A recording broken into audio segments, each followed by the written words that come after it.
So, good morning, Miss Janelle. Good morning. I'm Gloria. I am currently in sixth grade and I live in San Diego, California. Thank you so much for joining me today. It is our privilege to talk with you about opioid awareness and your Forever 15 project.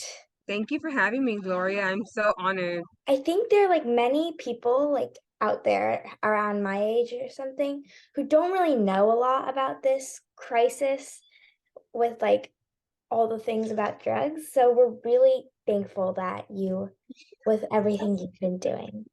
To start, can you just like tell us about Forever 15? The Forever 15 project was founded by myself and my husband. We founded it after our son Noah passed away in August. We named it the Forever 15 Project because our son was 15 years old when he passed, and he will always be 15.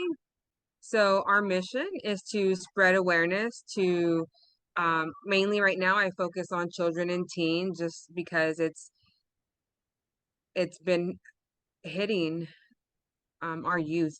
The fentanyl issue has been hitting our youth like crazy. So it's my mission to just travel the world if I can and just spread awareness. Oh, I'm so sorry about that. What do you plan to do to help spread this awareness? So right now, what I do is I go into schools. I do a short presentation on fentanyl facts, Mm-hmm. and then I share Noah's story. Um, and it's very, very powerful. I've been reached out by districts all over the US wanting me to take my presentation to their schools because a lot of schools and communities either don't know much about fentanyl or don't know Yeah. how to put on a presentation or are just turning a blind eye to the fact that it's here, thinking like it can't happen to our kids. Um, Yeah. so yeah, I try to make myself very available to make these presentations. Oh, that's nice. I never knew that. Yeah, Our presentations are mostly like cyberbullying and nothing about drugs. Maybe you could come to our school. maybe, yeah. Throw it out there. I'm there. All right, so how is your cause, like, how do you think your cause is affecting others, like in a positive way? So, it's really hard to know how many lives you're actually reaching or touching, right?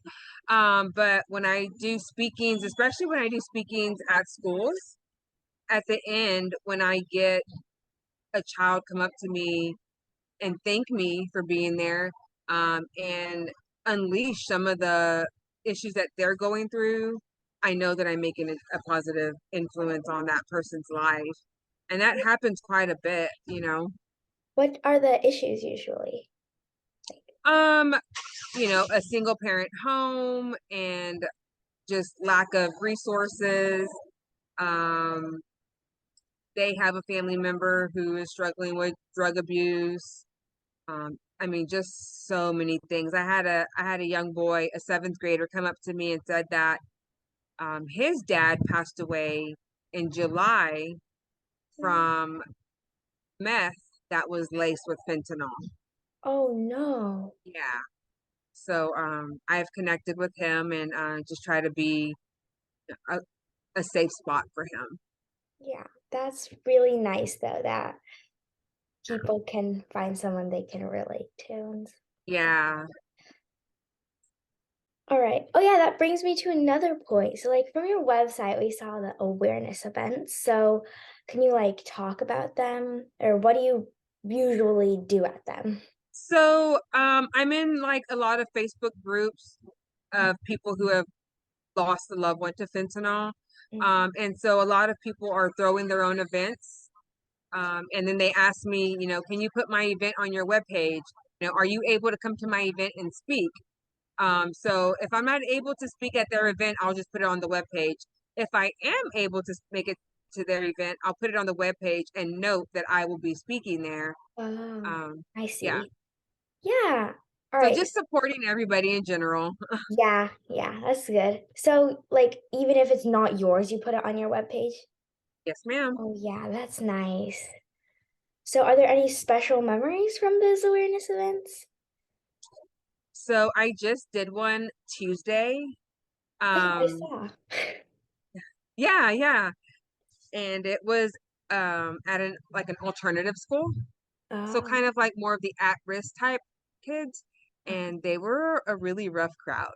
Like, but I just had to put on my mommy jeans and get a little stern with love.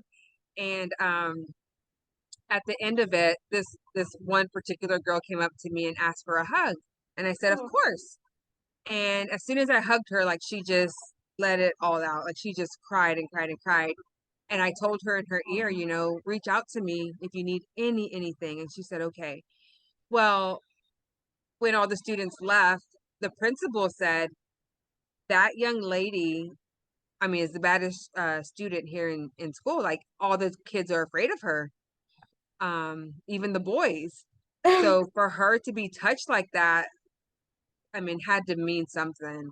So that one I will always remember because I know she was touched, and I hope she reaches out.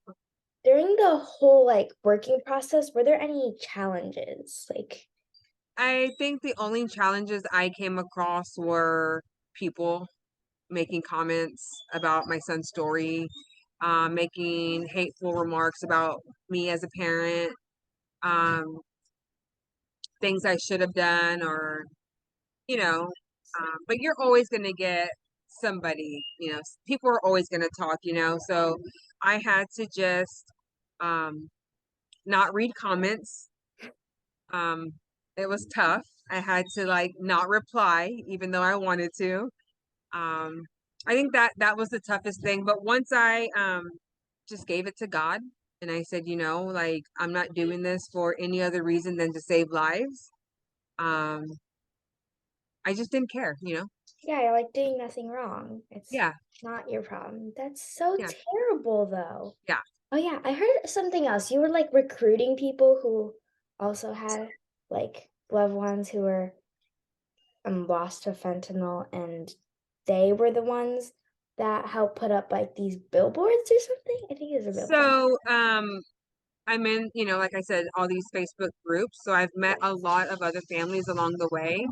Um, right now, it's just my husband and myself doing the Forever 15 project. In the future, we do hope to add more families or just people in general. Mhm. But yeah, the billboard, the first one was my son and two other boys, and those two other boys live in my community as well. Oh. So these were all boys from the same schools um, that I did. All the Mhm. other children are just, you know, like I said, families I've met along the way who Uh, lost their teens as well. um, Yes. that's well, it's not good, but it's nice to know that you're not the only one. Yeah. Yeah, you know, we get together every so often and we're able to cry and laugh and just share, you know, what was your son or daughter's favorite meal or, you know, what did they like to do? You know, just share memories. Well, lastly, yeah, you're probably sick of all the questions or something. No, it's okay. Is there anything you want to tell the kids to like aware them and stuff? Of course, yeah. You know, and you probably heard it over and over again. But as a mom who takes this very personal, um, I don't get paid to do this, you know. I have a normal 7 to 4 job, and there are a lot of times where I don't clock in because I want to go speak. Um, so I care. My heart is here. My heart is for the youth. So be a good friend, you know. Um, friends won't offer you marijuana, cocaine, Percocets, anything, you know. Don't take even an aspirin or Tylenol if it didn't come from your mom or nurse or a trusted adult.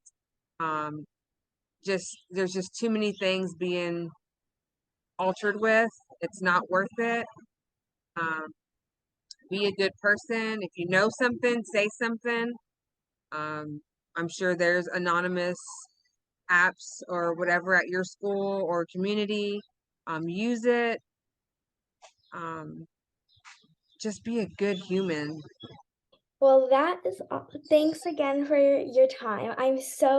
I really appreciate that we can hear all the stories from you. It will definitely help us understand the more about this opioid awareness and Yes. terrible crisis. Yeah. If you have any other questions, like don't hesitate to email me. I'm always available.